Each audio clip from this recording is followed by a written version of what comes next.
Bapa di sorga, hamba-Mu bersyukur di dalam anugerah yang begitu besar. Engkau telah memimpin kami, mengundang kami, boleh bersama-sama dipersekutukan sebagai umat-Mu yang datang ke hadirat-Mu. Kami boleh diperlayakkan, memuji, memuliakan nama-Mu, bersyafaat di hadapan-Mu. Kami boleh dipersekutukan sebagai keluarga kerajaan Allah. Dan kami boleh menerima anugerah yang begitu besar. Firman-Mu yang akan Kau nyatakan kepada kami. Kuduskan hamba-Mu yang memberitakan, pakailah menyatakan isi hati-Mu saja. Kuduskan setiap kami ketika Tuhan yang mengundang kami hadir. Tuhan sendiri yang akan berbicara, yang membentuk kami, mengkoreksi kami, mengubah hidup kami, menata ulang kami, memimpin kami, dan mengutus kami menjadi alat kemuliaan-Mu di dalam seluruh realitas kehidupan kami. Beri kami anugerah-Mu, berbelas kasih atas kami gereja-Mu. Setiap kami, orang-orang yang lemah ini, bahkan orang-orang yang kerap kali gagal ini, tapi tidak Kau tinggalkan dan tidak Kau buang, tapi Kau bentuk dan Kau perlengkapi, Kau terangi dengan firman-Mu. Beranugerahlah atas kami, berbelas kasih atas kami. Kami mohon belas kasih-Mu ya Bapa kami yang di sorga, nyatakanlah firman-Mu. Di dalam Kristus Yesus Tuhan kami berdoa, amin. Mari kita membuka Kisah Para Rasul pasal 28, kita membaca secara bergantian dari ayat pertama hingga yang ke-10. Paulus di Malta. Saya membaca 1, jemaat 2, demikian seterusnya hingga ayat yang ke-10. Demikian firman Tuhan. Setelah kami tiba dengan selamat di pantai, barulah kami tahu bahwa daratan itu adalah Pulau Malta.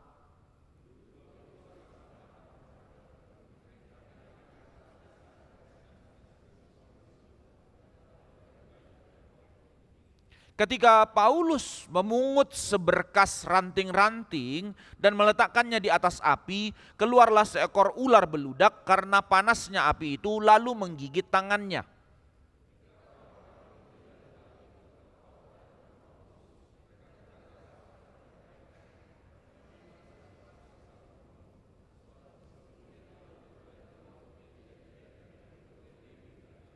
Tetapi Paulus mengibaskan ular itu ke dalam api dan ia sama sekali tidak menderita sesuatu.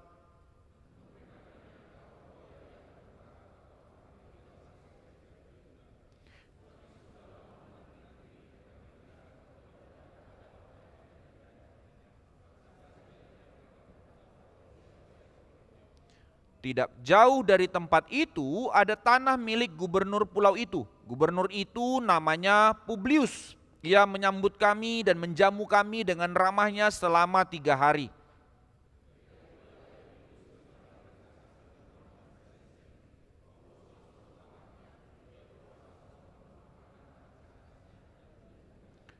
Sesudah peristiwa itu datanglah juga orang-orang sakit lain dari pulau itu dan mereka pun disembuhkan juga.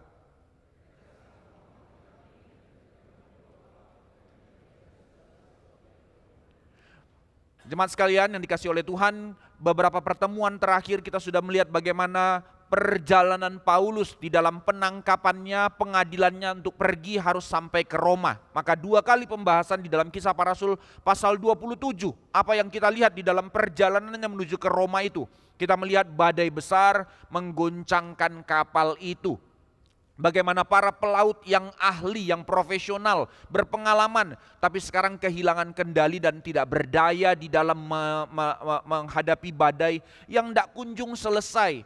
14 hari lamanya mereka terkatung-katung di lautan itu dan tidak bisa berbuat apa-apa. Mereka buang semuanya, bahkan sampai makanan dibuang karena sudah hopeless, karena begitu mengerikannya badai itu berhari-hari. Maka seluruh harapan mereka, seluruh kemampuan mereka bermuara kepada satu ujung, no hope. Karena mereka sudah menjadi orang yang tidak berdaya apa-apa lagi. Tetapi menariknya, melalui semua kisah itu di dalam Kisah Para Rasul 27 kita melihat satu pelajaran yang begitu besar yang Lukas ingin tampilkan kepada para pembaca, kepada gereja pada saat itu khususnya. Bagaimana gereja melihat bahwa ternyata badai sehebat apapun mengguncang kehidupan manusia, ya manusia akan goyah. Tetapi badai apapun, pergumulan persoalan apapun, tantangan apapun yang akan dilakukan dunia terhadap gerejanya, Tuhan tidak akan pernah goyah. Kedaulatan Tuhan tidak akan pernah digagalkan. maksud Tuhan tidak akan pernah dibatalkan oleh apapun yang dilakukan oleh dunia. Maka ini menjadi satu kekuatan dan pengharapan bagi kita. Ketika Tuhan meneguhkan kita akan panggilan kita di tengah pekerjaanmu, di dalam seluruh perjalanan hidupmu, ada keputusan-keputusan kebenaran yang harus kau ambil.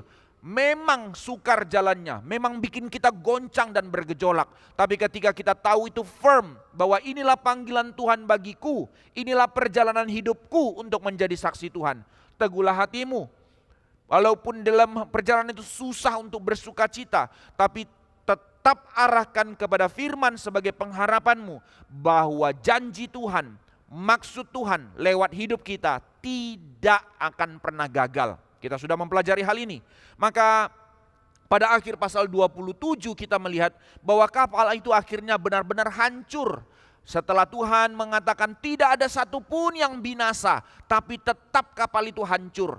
Bukannya terjadi mukjizat, bukannya terjadi jawaban Tuhan dengan jalan yang mulus, tapi maksud Tuhan tergenapi lewat jalan yang sama sekali tidak dimengerti oleh manusia. Nah, somehow kita juga belajar, waktu kita menjalankan kehendak Tuhan, maka bukan berarti Tuhan bilang mulus ya jalanmu, tidak. Tapi lewat pergumulan, lewat maksud-maksud yang dinyatakan oleh Tuhan yang tidak kita ngerti. Tapi berpeganglah kepada janjinya. Bahwa di tengah-tengah perjalanan Paulus, Tuhan sudah menetapkan keselamatan bagi mereka. Tidak ada mukjizat yang membuat kapal itu kembali utuh. Tidak ada tangan Allah yang tiba-tiba menghentikan badai, lalu mereka jalannya jadi santai-santai. Kapal itu karam dan kapal itu tetap hancur. Tetapi ketika kapal itu karam, janji Tuhan tidak karam. Saudara sekalian, janji Tuhan itu tidak batal. Seluruh penumpang kapal tetap selamat. Even bahkan dicatat, yang tidak bisa berenang pun Tuhan hantarkan selamat. Tidak ada satupun yang mati dari antara mereka. Padahal orang percaya di situ hanya siapa? Hanya Paulus dan Lukas yang ikut. Sementara yang lain itu tahanan ratusan orang, para pedagang dan ahli kapal dan para prajurit Romawi di situ. Mereka bukan orang-orang percaya, tapi karena Paulus dan janji Tuhan kepada Paulus di situ, satu orang pun tidak ada yang mati. Tuhan menepati janjinya. Lantas, happy ending story. Sampailah mereka di satu pulau yang mereka belum tahu apa itu. Nanti setelah mereka sampai di situ, kata catatan Lukas, baru mereka tahu ternyata itu Pulau Malta. Karena mereka sudah terombang-ambing, tidak bisa lagi lihat navigasi, bintang tidak ada, matahari tidak ada. Jadi nggak tahu ini apa, di mana dan segala macam. Terkatung-katung, terombang-ambing selama 14 hari. Sekarang mereka sudah selamat sampai di tepi pantai. Lalu muncullah narasi pasal 28. Menjadi satu pertanyaan yang menarik. So what? Maksudnya apa? Udah selamat. Selamat apa poinnya? Tetapkan Paulus masih menjadi tahanan sebenarnya. Lah, bisa kabur kok. Sudah sampai di pantai itu, prajurit berapa jumlahnya. Kalau dia ajak provokasi para tahanan yang lebih banyak jumlahnya itu untuk melawan tentara Romawi, selesai kok. Tapi dia tidak melakukan itu. Tetapi pertanyaannya sekarang, setelah mereka sampai di pulau itu, lepas dari maut, lalu ngapain? Apa poinnya keselamatan itu? Apa yang terjadi setelah mereka mendapatkan keselamatan dari ancaman kematian itu? So, untuk apa cerita keselamatan mereka di pantai itu? Maka ini yang kita mau lihat, menjadi pembelajaran buat kita hari ini. Bapak Ibu saudara-saudara sekalian, bahwa kita sering kali memiliki pikiran dan pertanyaan di dalam hati kita. Kalau kita sudah lepas dari satu masalah, poinnya apa? Poinnya apa? Ini mau kemana? Bahwa kita sering kali berdoa dari awal dalam segala pergumulan kita sering kali berdoa minta Tuhan tolong. Itu baik dan memang Tuhan yang mau mengajarkan. Mintalah, bergumullah kepada Tuhan dalam pergumulanmu, dalam realita masalahmu. Jangan buru-buru lari, jangan buru-buru cari shortcut, jangan buru-buru impulsif bereaksi terhadap realita masalah dengan emosimu, dengan jalan-jalan yang kau pikir cepat ambil selesaikan masalahmu. Tapi bergumullah dengan Tuhan, itu baik. Maka kita berdoa, kita memohon, kita dengan teriakan di hadapan Tuhan, minta tolong agar Tuhan menyelamatkan kita. Kita berdoa agar Tuhan mengeluarkan kita dari badai yang sudah terlalu lama. Kita lelah, kita sepertinya no hope, capek, mau sampai mana badai ini. Alhasil, Tuhan menjawab doa kita dan sering kali kita melihat dalam perjalanan kehidupan kita, satu badai selesai, satu badai selesai, satu badai selesai. Persoalannya adalah pertanyaan penting buat kita. Setelah setiap kali badai yang Tuhan izinkan selesai dalam hidup kita, setelah air mata yang sudah kering itu akhirnya terjawab dalam doa kita, lalu apa? Lalu apa? Ini menjadi pertanyaan yang harusnya kita belajar, sehingga ketika badai akan datang lagi atau masalah-masalah lain datang lagi, kita tahu apa yang menjadi maksud Tuhan. Maka di sini menariknya, seringkali ternyata setelah badai yang kita hadapi, tantangan pergumulan yang Tuhan sudah pimpin kita selesai, kita puas. Kita mulai bernafas lega dan mulai bisa menikmati senyuman sukacita. Tetapi masalahnya bukan salah untuk hal itu. Namanya orang bersyukur, namanya lepas dari sebuah tekanan, ada sukacita di situ. Of course itu natural dan itu Tuhan suka kok. Kita bersuka karena kita mensyukuri keselamatan yang dari Tuhan. Persoalannya adalah kita seringkali berhenti di situ. Kita berhenti untuk tetap diam menikmati keselamatan itu dan berhenti dalam keselamatan itu sendiri. Karena kita menganggap ini tujuan akhir. Dan sudah kan selesai. Ini masalahnya saudara. Sebab Alkitab berkali-kali menunjukkan sesuatu hal yang berbeda. Bahwa setiap kali kita melewati badai dalam kehidupan kita, Tuhan tidak mau kita berhenti di situ. Tuhan tidak mau kita berpuas di situ. Sebab di dalam firman terang firman Tuhan kita boleh melihat keselamatan hampir tidak pernah menjadi cerita akhir. Perhatikan kalimat ini. Termasuk bagian keselamatan ketika Kristus telah menebus kita. Alkitab mau menekankan, di dalam perjalanan badai hidup Tuhan menyelamatkan, di dalam dosa Tuhan menyelamatkan. Selalu narasi Alkitab berbicara bahwa keselamatan hampir-hampir tidak pernah menjadi akhir cerita. Mari kita lihat, keselamatan selalu justru menjadi awal dari sebuah panggilan. Ketika Tuhan membebaskan kita dari badai, itu sebuah panggilan. Ketika Tuhan menebus kita dari dosa, itu sebuah panggilan. Itu bukan end, itu bukan akhir. Bahwa mari kita melihat dari terang perjanjian lama. Ketika Tuhan menyelamatkan Nuh, hore selesai, minum mabok. No, setelah Nuh diselamatkan, justru Nuh dipanggil untuk dipakai menjadi saksi bagi generasi selanjutnya. Allah membebaskan Israel dari Mesir. Hore, duduk-duduk santai, Tuhan tinggal layani kita. No, tetapi bagaimana mereka menjadi penyataan kemuliaan Allah. Mereka menjadi penyataan kasih Tuhan, kesaksian bagi bangsa-bangsa di sekitarnya. Ketika Allah memanggil Abraham, mengeluarkan dia dari bangsa Ur itu dan memberkati dia, supaya apa? Supaya dia menjadi bapa, menjadi berkat bagi segala bangsa. Sekali lagi, keselamatanmu, panggilan menjadi sebuah awal panggilan. Ketika Tuhan membebaskanmu dari satu badai, itu sebuah kesempatan yang baru yang Tuhan berikan untuk menjadi sebuah panggilan. Maka demikian kita melihat ketika Kristus menyelamatkan kita gerejanya, bukan supaya kita jadi gereja yang hidup nyaman, anak-anak raja, selalu berkat dan segala macam dengan kelimpahan. Bukan, itu sebab makanya kita terlalu keras mengatakan prosperity gospel itu sangat berbahaya, itu bidat, itu menyesatkan dan merusak. Melainkan ketika Kristus menyelamatkan kita gereja, apa yang dikatakan firman Tuhan?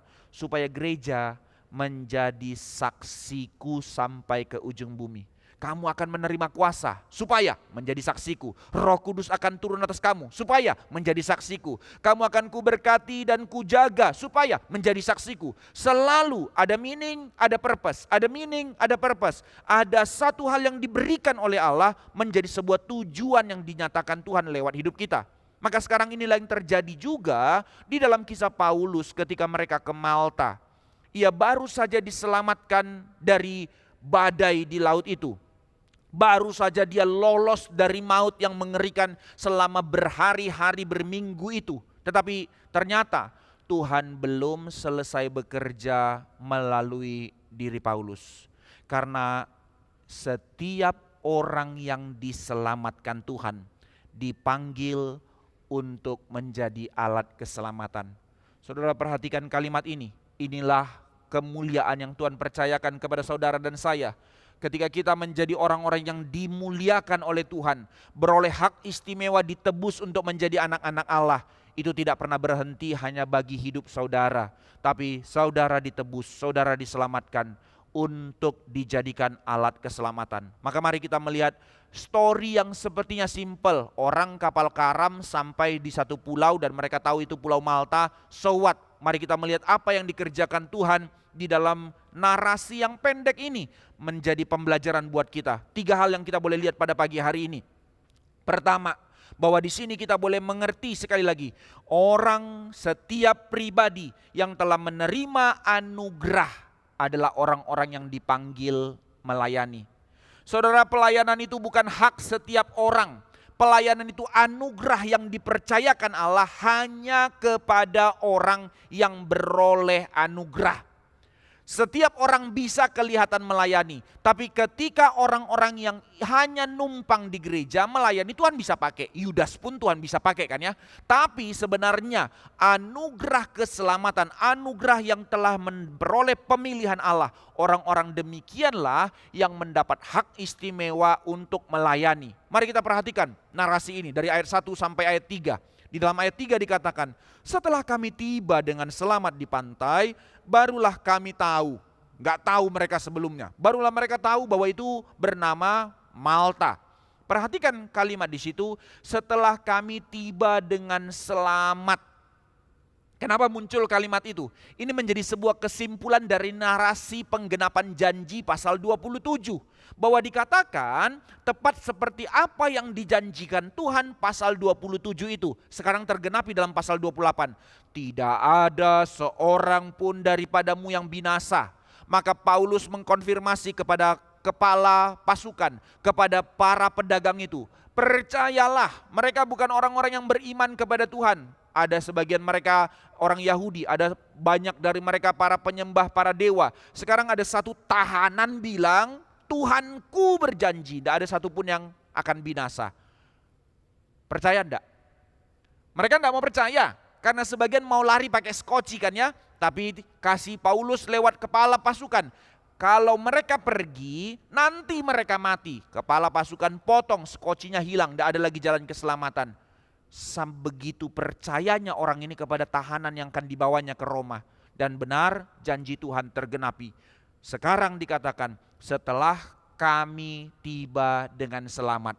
Kalimat ini menjadi penting bagi para tahanan yang jumlahnya itu dengan semua pedagang dan para nakoda kapal itu yang 200-an, hampir 300 orang itu. Mukjizat pertama mereka, ya dan amin apa yang dikatakan tahanan satu manusia ini. Tidak ada kita yang binasa.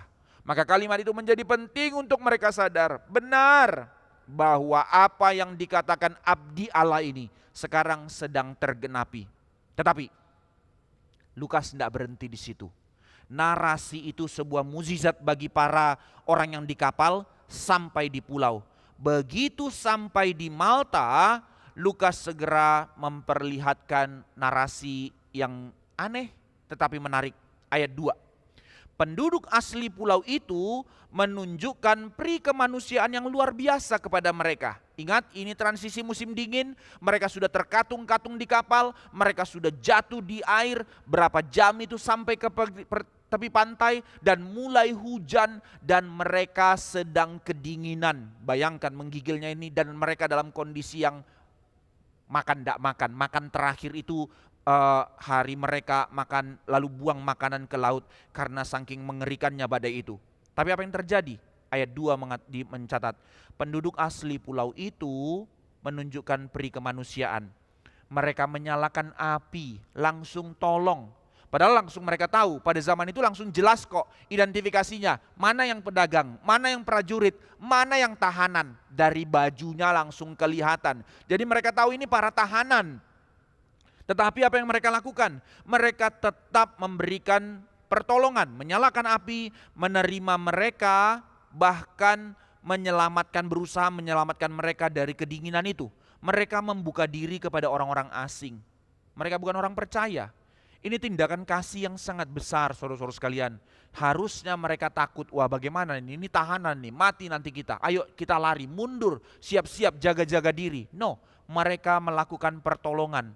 Terlebih jumlah yang mereka harus tolong itu berapa? 276-an jiwa kan ya.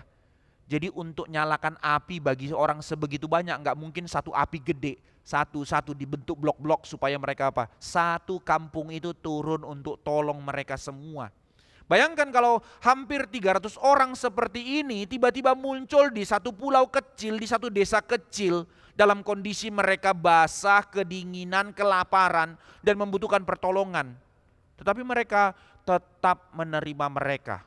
Satu anugerah yang Tuhan berikan kepada mereka di dalam kondisi mereka yang begitu berat. Lukas sengaja menunjukkan bahwa ternyata di dalam kasih karunia Allah melalui anugerah umum, Allah tetap bekerja bahkan melalui orang-orang yang belum mengenal Kristus sekalipun. Nah, di sini kita boleh melihat cara Tuhan bekerja di tengah-tengah dunia. Somehow saudara sekalian, kita mulai mempertanyakan kan ya, kenapa banyak ada orang yang non-Kristen lebih baik daripada orang Kristen. Sebenarnya kalau mau dibilang tentang hal ini, kita sama kok dengan orang di luar sana. Bahkan mungkin kita adalah orang-orang yang lebih buruk daripada orang di luar sana. So the point is, apa poinnya jadi Kristen? Justru itu konfirmasi malah. By the grace of God, orang-orang yang tidak berlayak ini Tuhan kasih anugerah. Makanya di sini kita boleh mengerti konsep firman itu, Tuhan itu malah makin mengkonfirmasi. Tidak karena sesuatu hal engkau lebih baik, punya kredit tertentu, maka Tuhan menyelamatkanmu ketimbang orang yang di luar sana yang lebih baik. Tetapi ini namanya anugerah. Tetapi di satu sisi lain, Tuhan memberikan anugerah pertolongan dari orang-orang yang tidak mengenal Tuhan, seperti orang di Malta. Nah, sekarang kita melanjutkan. Maka tidak berhenti di situ, muncul narasi yang buru-buru di bawah Lukas pada ayat yang ketiga. Dikatakan di situ kalimat pendek tapi nyeleneh. Paulus mengumpulkan berkas kayu bakar. Kalau kita baca lewat cepat, ya sudah lewat. Apa poinnya? Apa poinnya Paulus mengumpulkan kayu bakar? Kok rasanya tidak terlalu penting ya? Kenapa Lukas harus catat kalimat itu? Why? Saudara, kalau kita mau merenungkan ini penting sekali. Justru di sini kita boleh melihat siapa Paulus. Dia rasul. Siapa dia? Sebagai rasul dia pemberita Injil. Dia yang menjadi tokoh sentral di dalam kisah ini. Bahkan dari kisah para rasul pasal 13. Oke lah, katakan dalam kisah ini. Dia jadi tokoh sentralnya. Semua orang sudah kagum sama dia. Khususnya orang-orang yang di kapal ini. Bagaimana kuasa Tuhan dinyatakan, janji Tuhan digenapi lewat orang ini.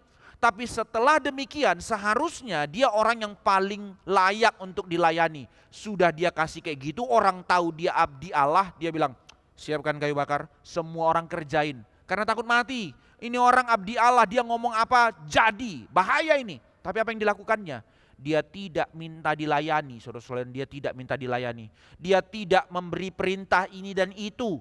Bahkan si kepala pemimpin pasukan pun taat sama dia, tapi dia tidak lakukan itu. Apa yang dilakukannya? Begitu dia sampai, dia langsung buru-buru pikir bagaimana melayani. Dia juga korban, dia juga dalam kondisi kedinginan, tapi dia tidak pasif. Dia yang pikir bantu masyarakat itu untuk kumpul kayu-kayu berkas ini. Saudara, kecil kan ya, kecil. Tapi ini menjadi pembelajaran buat kita. Apa responmu? Pertanyaan yang tadi. Apa responmu ketika engkau mendapatkan anugerah dari Allah? Buru-buru diam, santai. Bukankah ini yang terjadi kepada Daud? Ketika dia sudah merasa menang perang, lalu semasa itu musim perang, dia malah ngaso-ngaso hancur, saudara. Maka ketika kita belajar melihat apa yang Tuhan berikan kepada kita, mari buru-buru pikir, kalau Tuhan sudah kasih anugerah kepadaku, apa yang bisa kukerjakan? Apa yang Tuhan mau nyatakan lewat hidupku? Paulus tidak tunggu. Oke, saatnya aku langsung berdiri karena panggilanku itu untuk khotbah, untuk memberitakan firman. No, dia lakukan mulai dari perkara kecil. Hanya urusan kumpulin kayu, saudara, kumpulin kayu. Tapi di situ semakin manusia, orang-orang di sana melihat bagaimana kesaksian hidup seorang abdi Allah, bukan menunjukkan kebesarannya, tapi menunjukkan kerendahan hatinya. Turun semangat inkarnasi seperti Kristus. Somehow kita terlalu susah untuk hal yang kayak gini. Kita merasa kita di atas, udahlah yang kerjaan kayak gini orang-orang bawalah. Tapi inilah cara Tuhan mendidik kita, kerendahan hati. Maka kita lanjut. Maka ketika Paulus melakukan hal itu, maka yang terjadi ialah dia mengalami tragedi. Di sini Lukas memberikan gambaran dari seorang Paulus sebagai seorang yang begitu besar, tapi menunjukkan karakter sebagai seorang hamba. Setelah menjadi pusat perhatian selama badai, dia menjadi orang yang dihormati, tetapi dia malah turun ke bawah menjadi orang yang paling sederhana. Maka saudara-saudara sekalian, ini pelajaran penting bagi kita. Karena sering kali kita berpikir, nanti, kalau saya lebih baik, saya akan melayani. Nanti, kalau masalah saya sudah selesai, saya janji akan lakukan ini, lakukan itu. Nanti, kalau saya sudah kuat, baru saya akan mengerjakan apa yang Tuhan pimpin. Tapi Paulus tidak tunda. Paulus sebenarnya bisa bilang, oke Tuhan, thank you sudah selamatkan kami, nanti di Roma saatnya aku akan melayani. Tidak saudara, dalam kondisi belum tuntas pergumulannya, dia tidak tunggu apa yang bisa dikerjakannya. Paulus menjadi orang yang terus memikirkan apa yang menjadi kehendak Allah. Sekalipun dia korban, masih dalam kondisi tahanan, masih jauh dari Roma yang menjadi purpose panggilannya, tetapi ia tetap pikir bisa kerjakan apa. Mari belajar sebagai tubuh Kristus berpikir seperti ini. Aku bisa kerjakan apa? Sekecil apapun. Jangan tunggu. Somehow kita terlalu gampang untuk sakit hati dan kecewa kalau ekspektasi, aku mau melayani ini, aku mau. Tapi mereka tidak kasih saya pelayanan yang aku mau ini. Yang ngapain aku di gereja ini? Tinggalkan, sakit hati. Karena yang kita mau. Tuhan, aku mau melayanimu, tidak pernah tanya, Tuhan mau apa? Yang ku mau yang ini. Tidak kasih kan, lihat kan, bukan aku yang tidak mau melayani ya. Mereka yang kasih, yang larang aku pelayanan ya, oke ya, tinggal. Ya ini, mental kanak-kanak di dalam hati kita, seolah-olah Tuhan butuh bantuan kita. Saudara, pelayanan itu bukan karena kita punya sesuatu hal. Kemarin pemuda belajar tentang hal ini, persekutuan pemuda. Kita melayani menjadi tempat di mana Tuhan membentuk kita. Orang yang gagal ngerti bahwa pelayanan adalah tempat Tuhan membentuk, maka orang itu pasti menjadi orang yang melayani dengan penuh sakit hati. Orang yang gagal mengerti bahwa pelayanan itu anugerah di mana Tuhan mempercayakan bukan karena kita layak, maka di situ kita akan merasa menjadi orang yang something kalau kita menjadi orang yang bisa melakukan sesuatu di situ. Ini kegagalannya. Tetapi Paulus tidak memiliki kacamata yang demikian. Dia boleh belajar melihat ini kesempatan bagaimana Tuhan dipermuliakan. Maka ini menjadi pembelajaran buat kita saudara-saudara sekalian. Kita seringkali melihat Tuhan bekerja dengan cara-cara yang ordinary seperti ini. Kadang Tuhan memakai orang yang baru saja melewati penderitaan untuk menghibur orang-orang yang sedang menderita. Tidak tentu karena engkau sudah sukses baru engkau bisa memberi penghiburan. Tapi bagaimana engkau baru melewati badai, itu menjadi satu kekuatan untuk meneguhkan orang yang sedang menghadapi badai. Kadang Tuhan memakai kita yang pernah jatuh untuk menolong orang-orang yang sedang terjatuh. Inilah cara Tuhan. Tidak tentu karena engkau sudah bangkit naik sampai ke tinggi langit, baru engkau bisa meneguhkan atau menegur orang-orang yang jatuh. No, kadang Tuhan memakai kita yang pernah mengalami luka demi luka yang terlalu menyakitkan untuk menolong dan menyembuhkan orang-orang yang terluka. Ini cara Tuhan. Bukan berarti Tuhan menikmati kita terluka, kita terjatuh, kita menderita. Tapi seringkali Tuhan membentuk kita melalui seluruh pergumulan yang demikian supaya itu menjadi satu kekuatan dan menjadi saksi bagi banyak orang. Inilah cara Tuhan memurnikan kita lewat kesusahan. Karena tujuan keselamatan bukan sekedar kenyamananmu. Tujuan Tuhan menolongmu lewat badai bukan sekedar kelegaanmu. Tapi ketika Tuhan telah membentukmu, memprosesmu lewat seluruh pergumulan demi pergumulan itu. Supaya apa? Melalui keselamatan yang kau peroleh, ada tujuan engkau melayani Tuhan. Saudara-saudara sekalian, gereja modern sekarang, filsafat zaman sekarang seringkali memandang anugerah secara individual, keselamatan tentang perasaan dan kepentingan saya. Yang penting saya selamat, yang penting saya diberkati, yang penting saya sudah ditolong. Selesai dong. Yang penting saya sudah dipulihkan. Oke, kalau memang Tuhan setia, selamatkan saya. Dan ya nanti saya kasih persembahan, oke lah, cengli lah, tanda sebagai rasa syukur saya. Tetapi tidak seperti itu saudara sekalian, bukan itu cara Tuhan. Alkitab tidak pernah berhenti dalam narasi seperti itu. Allah tidak pernah memanggil umatnya hanya menjadi seorang penerima. No, tidak pernah narasi Alkitab seperti itu. Allah memanggil setiap kita untuk menjadi orang yang diselamatkan, menjadi penyalur berkat. Ini panggilan kita. Maka ini yang namanya keluasan hati. Bukan tentang seberapa banyak yang engkau telah miliki, tapi bagaimana engkau mensyukuri anugerah Allah untuk menyalurkan anugerah itu bagi orang lain. Maka kita diberkati untuk memberkati. Kita dikasihi untuk mengasihi. Kita diselamatkan untuk melayani. Maka berapa banyak ego yang kita pegang, sudah begitu limpah kasih yang diberikan Tuhan, kita masih terlalu hitung-hitungan. Sudah begitu besar pengampunan yang diberikan Tuhan, kita terlalu picik hati kepada orang lain. Sudah terlalu berkat yang Tuhan berikan kepada kita, terlalu kecil hati untuk memberkati orang lain. Saudara, apa arti anugerah kalau begitu? Maka ini menjadi pembelajaran buat kita. Di dalam hal ini Paulus menjadi orang yang memahaminya. Bukan karena dia rasul, tapi karena kesadaran kasih yang begitu besar itu dalam hatinya. Karena itu setelah badai belum sampai ke Roma panggilan yang harus diberikan kepadanya, dia tetap melayani di sini. Bukankah Kristus juga demikian mengajarkan kepada kita?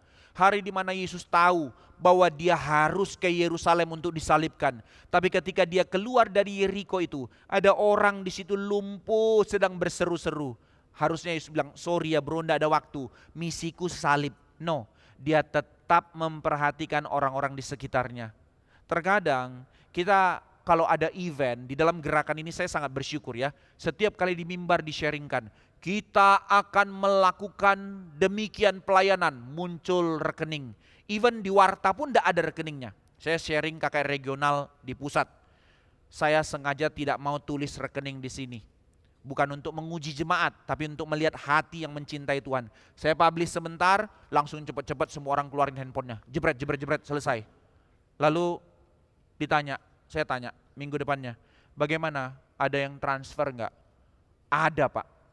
Bahkan setelah itu saya putuskan, tadinya pikir awal tahun, tengah tahun saya sharing supaya duit cukup. Karena biaya besar sekali.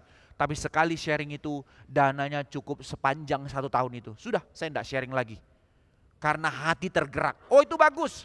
Tetapi untuk event seperti itu kita seringkali harus dinyatakan dulu baru terbakar. Tapi yang sehari-hari di sekitar kita, orang di sekitarmu, entah itu keluargamu, entah itu mbakmu, entah itu pegawaimu atau siapapun, seringkali hati kita terlalu picik dan terlalu kecil. Nah ini, Tuhan mengajarkan kita, kita tidak hanya melayani by event, tapi dalam keseharian kita. Karena setiap orang yang telah menerima anugerah dipanggil untuk melayani. Yang kedua, maka apa yang diajarkan oleh firman Tuhan? Orang percaya dipanggil untuk setia memandang kepada Kristus ketika dunia sekalipun salah memahami kita. Sekali lagi panggilan ini, inilah kita. Kita tidak menjadi orang yang bergerak berdasarkan penilaian orang lain. Tapi saya menjadi orang yang mengerjakan apa yang menjadi kehendak Allah. Di dalam kesetiaan saya berespon kepada Kristus. Bukan karena apa kata orang. Ini yang tertulis dalam ayat 3 sampai ayat 6 sebenarnya. Mari kita melihat di dalam narasi ini. Terjadi sesuatu yang tidak terduga. Ketika Paulus sedang meletakkan kayu-kayu itu ke api, seekor ular beludak, ular berbisa maksudnya, keluar karena saking panasnya api itu, lalu langsung menyerang Paulus dan menggigit tangannya. Bayangkan saudara-saudara sekalian, ini menjadi satu ironi. Baru saja dia lolos dari badai itu, lolos dari maut, lolos dari laut dalam kondisi masih menggigil kedinginan. Tapi dia sudah punya hati melayani untuk ikut cari kumpul kayu dan bakar. Tapi belum selesai, sedang dalam kondisi pelayanan loh, bukan dalam kondisi santai-santai seperti Daud jatuh. Ini dalam kondisi melayani, baru survive, melayani, malah digigit ular lagi, digigit ular. Kayaknya rasanya konyol kan ya, sulit untuk terima. Bukankah seringkali hidup kita juga terasa seperti ini? Kita berpikir kalau masalah yang satu sudah selesai, saatnya tenang dulu. Tuhan kasih kesempatan tenang. Ternyata kadang kayaknya Tuhan itu rasa mulai tidak adil. Mulai kita ragukan. Kok gini Tuhan, kok gini? Baru saja aku mulai menghela nafas. Satu masalah lagi muncul, satu masalah lagi muncul. Satu badai baru selesai. Masih di depan mata kelihatan badainya lewat. Tapi sekarang badai yang baru sudah datang. Gak sempat ngaso Tuhan, gak sempat ngaso. Gak sempat aku menikmati, kok kayak gini-gini amat sih. Mulai rasa begitu kan ya. Tetapi apa yang terjadi di situ? Tidak berhenti di situ. Setelah dia digigit ular, orang Malta mulai melihat kejadian itu dan mereka langsung menyimpulkan, orang ini pasti pembunuh. Means apa? Mereka di satu pihak secara anugerah umum Tuhan, mereka bukan percaya kepada Kristus. Tapi di dalam penyembahan mereka pada konteks zaman itu, mereka sangat mengerti yang namanya hidup itu karma. Mereka tahu Paulus itu tahanan kan ya. Dalam kondisi mereka diselamatkan, oke lah, Cengli, baru selamat nih orang. Langsung dipatok ular. Pasti kejahatannya tidak karu-karuan. Makanya dikatakan Dewi Keadilan bagi mereka dalam hal ini. Dewi Keadilan tidak bisa menerima orang ini. Ini orang memang harus dihajar. Ini sangkanya orang Malta. Maka menurut mereka Paulus baru berhasil lolos dari laut, tapi keadilan ilahi harus tetap dinyatakan kepada orang ini. Makanya ular harus gigit dia. Tetapi mereka tunggu-tunggu. Ular berbisa, mereka bukan orang biasa. Ular laut saudara sangat mengerikan kan ya. Maka di situ kita melihat bahwa seharusnya reaksinya tiba-tiba badannya membengkak, terjadi penggumpalan darah karena memang darah tidak bisa ke otak dan dia harusnya mati. Tapi apa yang terjadi? Sudah menunggu beberapa lama Paulus tetap sehat dan dia berdiri dan tetap melakukan segala aktivitas. Lalu berubah langsung karena memang sangat cara pikir mereka itu sangat melihat realitas begitu kan ya. Akhirnya kesimpulan berganti. Tadi dikatakan orang ini pasti pembunuh. Dewi Keadilan bekerja dalam dia. Sekarang orang ini dewa. Karena tidak ada di kampung mereka yang digigit ular yang bisa hidup. Ini bukan hanya hidup, sehat lagi, nggak ngapa-ngapain, terjadi apa-apa. Maka menarik sekali, beberapa menit sebelumnya mereka menuduh Paulus pembunuh. Beberapa menit sesudahnya mereka melihat Paulus seorang dewa. Penduduk Malta salah memahami Paulus bukan hanya di awal, tapi juga di akhir. 2 kali mereka salah mengerti siapa Paulus. Mereka salah ketika menghukumnya, tetapi sekarang mereka juga salah ketika mengagungkannya. Karena mereka tidak melihat di balik itu apa yang terjadi. Maka saudara-saudara sekalian, inilah cara dunia melihat kita.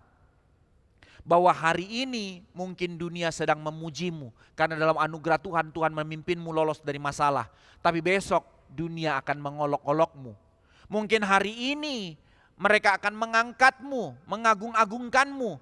Tapi besok dunia akan menikammu dari belakang dan menjatuhkanmu. Mungkin hari ini mereka mengagumi segala hal yang terjadi dalam hidupmu. Tapi besok mereka akan mencelamu, bahkan menteriakkan, mana Tuhanmu? Sepanjang kisah para rasul, pola ini berulang terus menjadi narasi. Bagaimana melihat Stefanus yang diurapi dengan roh, mereka kagum, tapi mereka kesal karena Stefanus mengabarkan tentang Injil Kristus. Mereka melempari dengan batu. Bagaimana Paulus yang dikagumi dengan hikmat dan pengajarannya dan mukjizat yang dilakukannya, tapi sekarang dianggap sebagai pengacau dan juga berusaha didera sampai mati. Orang Kristen, saudara, kadangkala menjadi orang yang dikagumi dalam masyarakat. Mereka tahu kita penuh kasih, tapi di sisi yang lain mereka selalu gelisah karena melihat kita sebagai ancaman. Ini realitasnya. Mereka seperti Yesus waktu disalibkan, mereka bisa berteriak lepaskan Barabas. Padahal mereka tahu itu pembunuh. Maka ini realitas dunia. Mereka jijik dengan para koruptor. Mereka benci dengan para begal. Tapi mereka melihat realita orang Kristen yang mengasihi. Mereka tahu orang Kristen tidak akan menyakiti. Tapi ketika gereja mulai berkumpul dan beribadah. Wah, masalah nih. Something terjadi dalam pergolakan hati dunia melihat kita sebagai orang Kristen. Tapi inilah realitanya. Bahwa orang Kristen dianggap ancaman. Tetapi tempat lain mereka juga memuji karena kasih Kristus dipancarkan lewat hidup kita. Inilah arti kita sebagai gereja. Maka di sini kita melihat bagaimana Paulus di satu sisi dianggap sebagai ancaman. Tapi di sisi yang lain di dalam kisah para rasul, bahkan Paulus dianggap sebagai dewa Hermes. Barnabas dianggap sebagai Zeus ketika mereka menginjili di kota-kota. Tapi sekarang sekali lagi Paulus dianggap dewa bagi orang Malta. Dunia tidak pernah benar-benar memahami tentang siapa kita sebagai umat Allah. Yaitu konsekuensi sebagai orang Kristen. Karena itu orang percaya tidak boleh. Ingatlah dan teguhkanlah hatimu dengan hal ini. Sebagai seorang pengikut Kristus, tidak boleh hatimu, identitasmu dibangun di atas opini manusia. Jangan berbegah karena pujian orang lain. Jangan ciut karena penghinaan atau cacian orang lain di dalam imanmu. Karena hidupmu tidak ditentukan dari apa kata dunia terhadapmu. Kalau engkau hidup demi pujian manusia, engkau akan hancur celaka ketika celaan itu datang. Kalau engkau hidup demi penerimaan manusia, engkau akan kehilangan arah ketika penolakan itu datang. Maka saudara, baik engkau yang adik-adik yang masih di bangku sekolah atau kuliah, kita yang sedang bekerja, jangan cari identitasmu dari achievement apa kata dunia. Tapi sadarlah apa panggilan Tuhan kepadamu dan teguhlah berdiri di situ. Sekalipun pujian dunia engkau tidak menjadi sumringah, sekalipun hinaan dunia engkau tidak menjadi goyah. Karena identitasmu dibangun di dalam Kristus. Ini panggilan kita. Bahkan ada bahaya lain yang lebih besar yang dialami oleh Paulus sekarang. Bahwa kita sadar bahaya terbesarnya bukan justru ketika dunia menghina kita. Karena kalau dunia menghina kita, kita langsung gampang untuk datang sama Tuhan minta tolong kan ya. Kalau dunia mengkritik kita, kita gampang untuk mulai introspeksi diri walaupun kadang sakit hati. Tapi ada saat mau berdiam belajar di situ. Bahaya yang lebih besar adalah kalau dunia puji kita. Kalau dunia terus melihat kita baik-baik saja. Karena kritik itu membawa kita mencari Tuhan walaupun ngedumel. Tapi pujian sering membuat kita lupa diri. Justru ini hati-hati. Paulus tidak berubah ketika mereka menyebutnya pembunuh. Dia nggak jadi sakit hati, dia nggak baper. Tetapi juga dia tidak berubah ketika dia disebut sebagai dewa. Dia tidak ambil kredit itu. Mengapa? Karena ini pembelajaran buat kita hari ini. Identitasmu saudara sekalian sudah aman di dalam Kristus. Kalau kamu sadar bagaimana kamu di dalam Kristus, kamu tidak goyah, Ini poinnya. Maka saudara-saudara sekalian, di dalam hal ini kita boleh belajar melihat orang yang tahu siapa dirinya di hadapan Tuhan tidak perlu hidup dari tepuk tangan sorak-sorai manusia. Dan tidak perlu mati menjadi kecil hati karena penolakan manusia. Kehidupanku, langkahku bukan ditentukan dari apa kata dunia, tapi seluruh kehidupanku karena kesetiaanku memandang kepada Kristus. Setialah dalam panggilan yang Tuhan percayakan. Kadangkala orang akan menganggap diskredit, alah ini orang cemen banget sih, alah ini orang begini. Bahkan kadang di dalam gereja juga begitu karena ketidakmengertian kita. Seorang sanguin mungkin akan menggebu-gebu melayani, tapi giliran sakit hati terlalu gampang untuk lari. Seorang melankolik mungkin terlalu lambat untuk melayani. Lalu orang sanguin bilang, itu aja malas, lambat banget sih, ayo maju gitu. Karena seorang sanguin rasa lebih cepat. Tapi seorang si melankolik mungkin dia akan rasa lebih lambat. Tapi ketika terjadi masalah, seorang melankolik yang tadi bertunggu lama, tapi akhirnya dia setia. Si orang sanguin yang tadinya cepat melangkah, tapi terlalu gampang sakit hati dan lari. Setiap orang punya masalahnya masing-masing. Maka jangan biarkan hatimu diidentifikasi dari apa kata orang. Tapi biarlah engkau boleh belajar minta, Tuhan beri aku kesetiaan. Tentu bukan self-pity. Tentu bukan menjadi orang yang tidak mau peduli dengan apa yang terjadi dalam lingkungan. Tapi biar firman yang menerangi hati kita. Sekali lagi dalam poin kedua ini. Apa yang mau dikatakan tadi di situ? Sebagai seorang percaya, engkau dipanggil untuk tetap setia. Memandang kepada Kristus. Mengerjakan panggilan yang dipercayakan Kristus. Bukan dari apa yang dinilai oleh dunia. Dunia akan tetap salah paham. Jangan bangga kalau dunia puji. Jangan kecil hati kalau dunia hina. Karena cara pandangmu memandang kepada Kristus. Terakhir, apa yang dikatakan firman Tuhan hari ini. Maka Allah menempatkan kita umatnya untuk menjadi berkat. Tetapi ketahuilah poin ketiga ini. Ketika Tuhan menempatkanmu dimanapun menjadi berkat. Itu tidak ditentukan dari pilihanmu. Sekali lagi. Allah menempatkan kita umatnya, di mana dia menempatkan kita untuk menjadi berkat, di mana dia menempatkan kita untuk menjadi saksinya, di tempat yang bukan kita pilih, tapi di dalam tempat berdasarkan maksud Tuhan. Ini yang terjadi dari ayat 7 sampai 10. Sekarang kita melihat bahwa inilah pusat dari cerita ini. Ayat 7, setelah semua peristiwa itu terjadi, ya sudah selesai, langsung dong narasinya perjalanan ke Roma. No, ayat 7 sampai 10, Paulus diperkenalkan dengan kepala di kampung itu, yaitu Publius, tokoh utama. Ia menerima Paulus dan rombongannya. Mereka tidak hanya memberikan api untuk tolong mereka tidak kedinginan. 276 orang yang mereka harus layani, mereka harus ambil pembendaharaan rumah mereka untuk kasih makan. Saudara, ini pulau kecil, orang-orang miskin ini, tapi mikir bagaimana kasih makan buat mereka. Tapi tidak berhenti di situ. Di dalam anugerah umumnya Tuhan, orang tidak percaya pun karena kebaikannya Tuhan berkati. Lukas menceritakan bagaimana Paulus melihat kepekaan untuk Publius punya problem, papanya sakit. Maka Paulus datang dan Paulus mendoakan, menumpangkan tangan dan Tuhan menyembuhkan. Sesudah itu, apa yang dikatakan di situ, sekampung bawa keluarganya sakit dan satu persatu didoakan oleh Paulus dan mereka disembuhkan.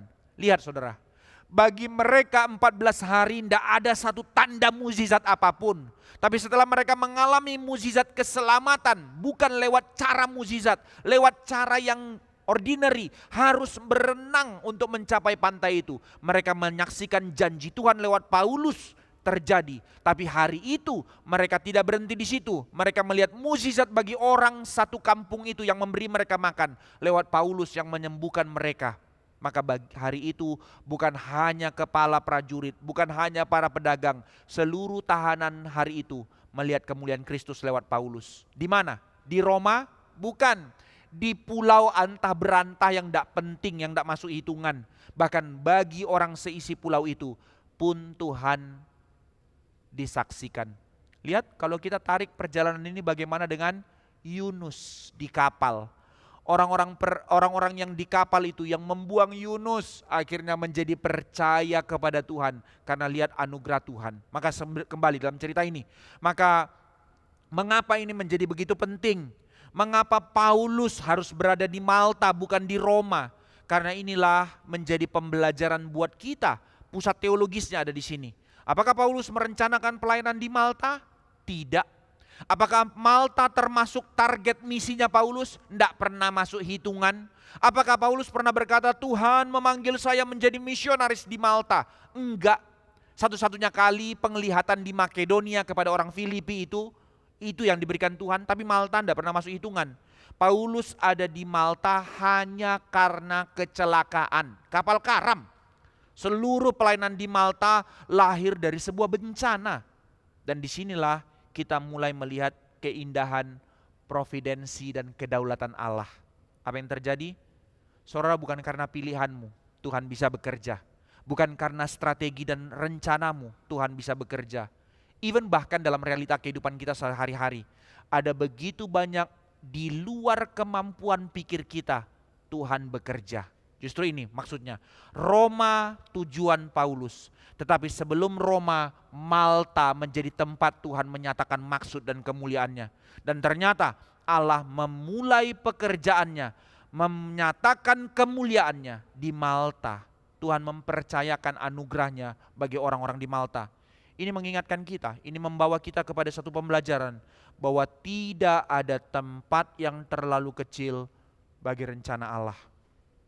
Saudara, ketika Tuhan memakai kita, jangan buru-buru pikir tempat ini tempat penting, maka di sini saya harus ada. Tapi mari minta Tuhan nyatakan kemana Tuhan mau nyatakan. Dulu saya pernah men-sharingkan dalam pergumulan yang seperti ini juga. Saya bergumul, saya tetap ada kerinduan karena saya dulu ada di sana di Medan. Saya tahu realitas orang-orang di sana dan secara suku saya tahu orang Batak begitu mengerikan di sana, begitu banyak parmalim, penyembah roro, nenek moyang dan segala macam. Tuhan kasih kesempatan, lulus dari STT saya mau ke sana. Saya tahu saya akan ditolak, tidak ada yang masuk hitungan, tapi saya mau pergi ke sana. Somehow Tuhan tidak bilang begitu. Kemana Tuhan mau, ikutlah. Tapi sayangkan ya, lagu yang indah itu sudah dirusak oleh anak-anak STT dengan guyonan. Lagu Pak Tong itu. Kemana saja ku telah setia. Gitu kan ya. Tapi diganti sekarang.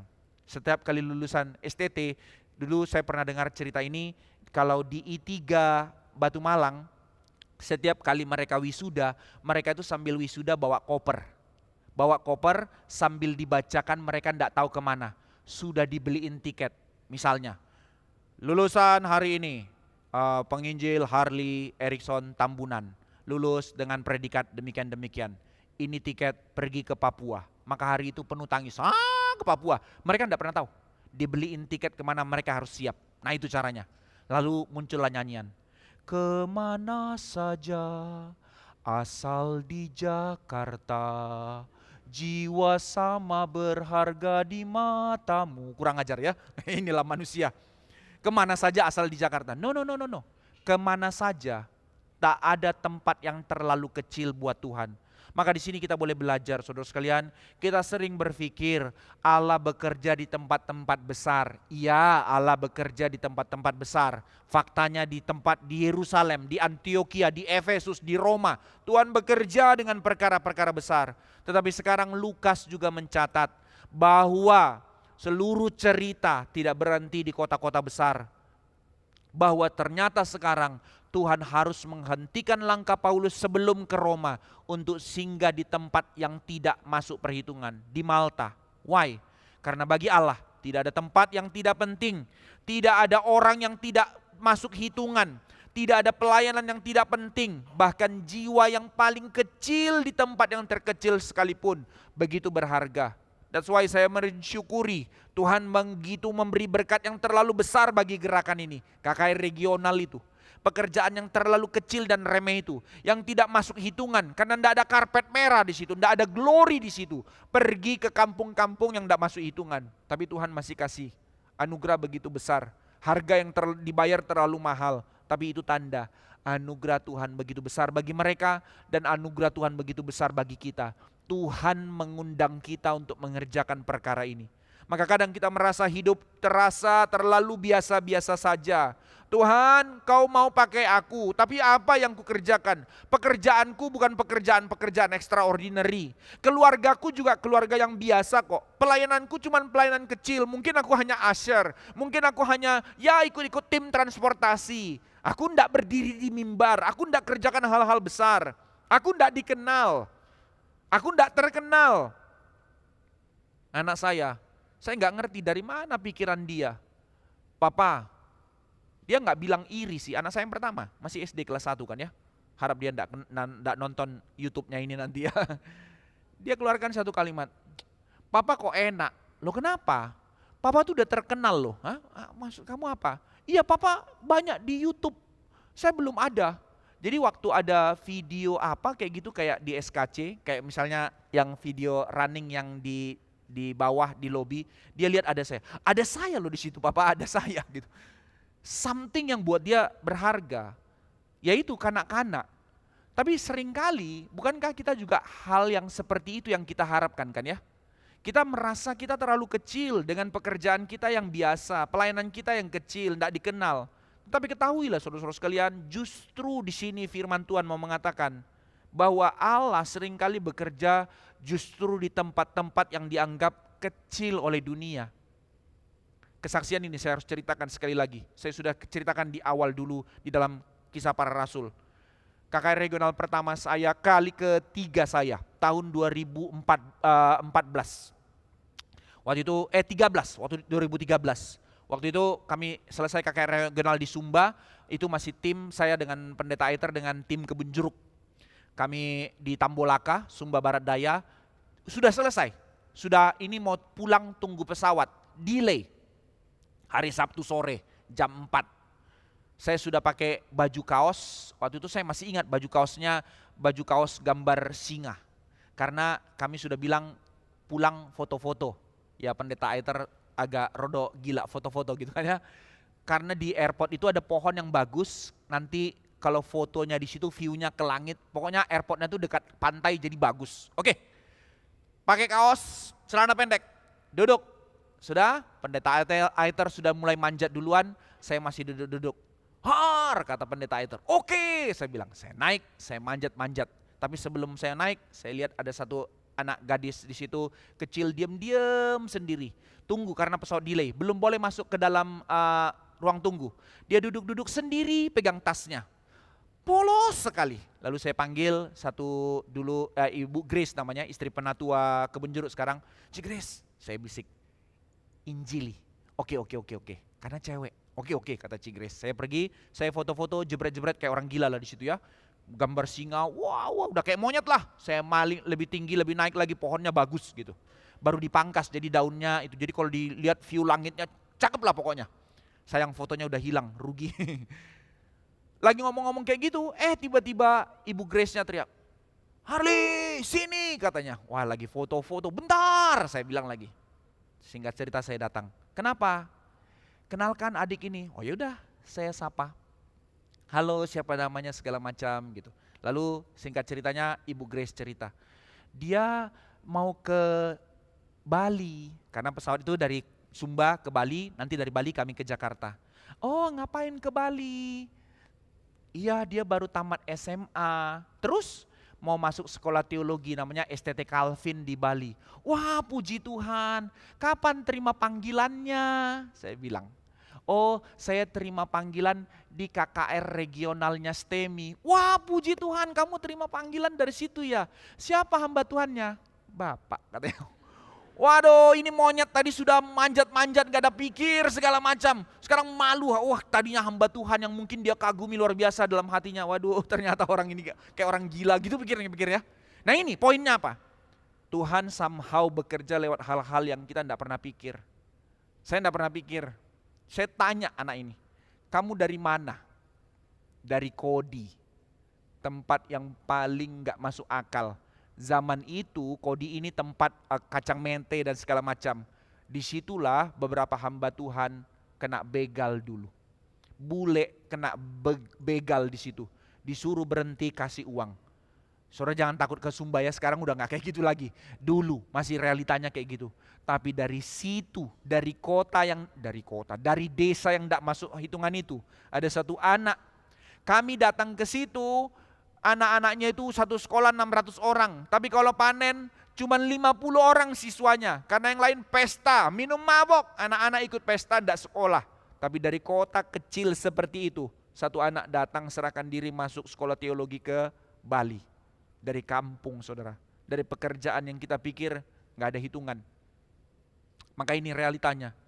Kadang kita terus bertanya, Tuhan, kapan saya diberikan kepercayaan besar? Tidak tentu saudara, tidak tentu.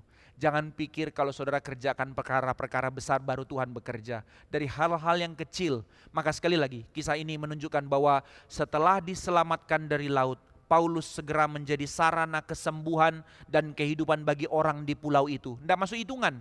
Maka ini menjadi pembelajaran buat kita. Bukankah ini sering menjadi satu pergumulan realita dalam kehidupan kita? Ada banyak malta dalam kehidupan kita. Tempat-tempat kecil yang tidak masuk hitungan. Hal-hal yang tidak dianggap orang dalam kehidupan kita. Tapi ketahuilah, kadang di situ Tuhan bekerja. Apa yang menjadi malta dalam hidupmu, yang kau tidak pilih, yang kau bahkan kalau bisa pilih lari dari situ. Saat-saat engkau mengalami badai dalam hidupmu, saat-saat di mana penyakit harus hadir dalam hidupmu, dalam kegagalan demi kegagalan, dalam keputusan-keputusan genting yang menyangkut hari depanmu, di dalam perubahan hidup yang radikal yang Tuhan izinkan terjadi dalam hidupmu, dalam pergumulan keluargamu yang penuh air mata, masa-masa di mana engkau rasa tertolak, atau engkau orang tua yang masa-masa pensiun merasa diri sudah tidak berharga lagi, tempat kerja yang tidak lagi ada buatmu. Tetapi justru saya tidak menghiburmu dengan penghiburan Tuhan memberikan jalan keluar. No, kadang-kadang kita nggak tahu apa jalan keluarnya bahkan. Tapi justru ketahuilah di tempat-tempat itu, di dalam malta hidupmu, Tuhan membuka pelayanan yang tidak pernah engkau rencanakan. Tuhan menyatakan kemuliaannya dalam hidupmu, lewat hidupmu di tempat-tempat demikian. Kadang kita terus bertanya, Tuhan kapan? Please ini segera selesai. Tolong saya keluar dari badai malta seperti ini. Padahal mungkin Tuhan sedang berkata, aku menempatkanmu di situ. Aku menempatkanmu di situ karena aku mempunyai pekerjaan mulia lewatmu dinyatakan di situ. Dan seringkali setelah bertahun-tahun kita lewati kita tidak ngerti. Setelah lewat baru kita sadar. Ternyata tempat yang paling banyak dipakai Tuhan dalam hidup kita. Mari evaluasi saudara. Tempat paling banyak Tuhan bekerja lewat hidupmu. Bukan di tempat-tempat yang kau pilih. Bukan di tempat-tempat yang engkau sudah planning, melainkan di tempat-tempat yang Tuhan pilih dan Tuhan antarkan engkau di situ. Di situ kemuliaan Tuhan dinyatakan. Maka hari ini kita belajar dari Kisah 27 berakhir dalam keselamatan mereka di Malta.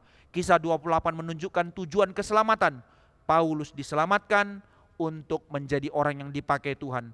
Paulus menerima anugerah untuk menjadi saluran anugerah. Paulus menerima anugerah keselamatan, dibebaskan dari badai untuk menjadi alat keselamatan bagi seisi pulau Malta. Dan sekarang ini pola yang terus dipakai Tuhan dalam sejarah, menjadi pola yang sama yang diundang Tuhan untuk kita hidupi. Untuk kita hidupi. Kristus tidak pernah menyelamatkanmu supaya engkau berhenti pada dirimu sendiri. Kristus menyelamatkanmu supaya hidupmu menjadi berkat bagi banyak orang. Teguhlah hatimu, karena itulah yang direncanakan Tuhan bagi kita. Maka Efesus 2 mengingatkan kita dalam Efesus 2 ayat 8, sebab karena kasih karunia kamu diselamatkan oleh iman. Tapi ayat 10-nya sering kali kita lupa, yang diselamatkan di dalam Kristus didesain untuk pekerjaan baik yang sudah disiapkan Allah sebelumnya. Maka kita diselamatkan oleh kasih karunia, tetapi kita juga diciptakan untuk melakukan pekerjaan-pekerjaan baik yang sudah didesain Tuhan bagi kita. Ini rancangan kemuliaannya bagi saudara dan saya. Bukan diselamatkan karena engkau melayani, melainkan engkau diselamatkan untuk melayani. Bukan diselamatkan oleh pekerjaan baik dan kredit yang kau miliki, tetapi engkau diselamatkan untuk melakukan pekerjaan baik yang didesain Tuhan bagi hidupmu. Dan puncaknya kita melihat kepada Kristus. Yesus datang sebagai hamba yang menderita, ditolak, dihina, disalibkan. Namun melalui penderitaannya, keselamatan itu hadir bagi saudara dan saya. Dan sekarang Kristus yang telah menebus kita, memanggil kita gerejanya untuk hidup mengikuti undangan pola hidup yang sama. Karena itu saudara-saudara sekalian, mungkin hari ini Tuhan sudah menyelamatkan saudara dari satu badai tertentu yang kau alami. Mungkin Tuhan sudah menolong saudara melewati satu pergumulan demi satu pergumulan yang Tuhan sudah tolong. Karena itu, jangan berhenti dalam ucapan syukur saja. Tapi tanya sama Tuhan, Tuhan, untuk siapa Engkau ingin memakai hidupku hari ini? Apa yang Tuhan mau lakukan dalam hidupku sekarang lewat badai ini? Karena orang yang diselamatkan oleh Kristus tidak dipanggil hanya untuk menikmati keselamatan itu bagi dirinya sendiri. Orang yang diselamatkan, saudara dan saya yang diselamatkan oleh Kristus, dipanggil menjadi alat keselamatan, alat kemuliaan, to bring shalom to the world. Amin. Mari kita berdoa. Ini kami gerejamu Tuhan, sekali lagi kami boleh menyadari, seluruh lika-liku hidup kami, badai hidup kami, ada kedaulatan dan providensi Allah. Tuhan tidak pernah tidur, Tuhan tidak pernah berpaling, Tuhan tidak pernah tinggalkan. Tak kala jalan kami terseok, tapi di situ maksud Tuhan sedang menopang, membentuk, memurnikan. Janganlah biarkan kami menjadi orang-orang yang terus berkutat dengan diri, tapi biarkan kami berani melangkah untuk terus memandang kepada firman-Mu, berani berjalan, berpegang kepada janji-Mu. Dan kami tidak berpuas kepada kami yang telah mendapatkan anugerah, tapi anugerah itu justru menjadi satu anugerah yang begitu besar yang akan membakar hati kami untuk menjadi penyalur anugerah. Kami diselamatkan untuk menjadi agen keselamatan. Kami dipenuhi dengan anugerah untuk menjadi penyalur anugerah. Kami dipenuhi dengan kasih untuk memancarkan kasih Kristus ke tengah dunia. Tak kala seringkali kami menunda, Tuhan ampuni kami. Seringkali kami merasa belum cukup dan terus mengejar kepuasan kami. Tuhan ampuni kami. Tapi berilah kami hati untuk melangkah, untuk menjadi alat kemuliaan-Mu, menjadi saksi-Mu. Berikan kami hati untuk terus bertumbuh dalam kebenaran-Mu, untuk kemuliaan-Mu. Dengar seru doa kami. Di dalam Kristus Yesus Tuhan kami berdoa. Amin.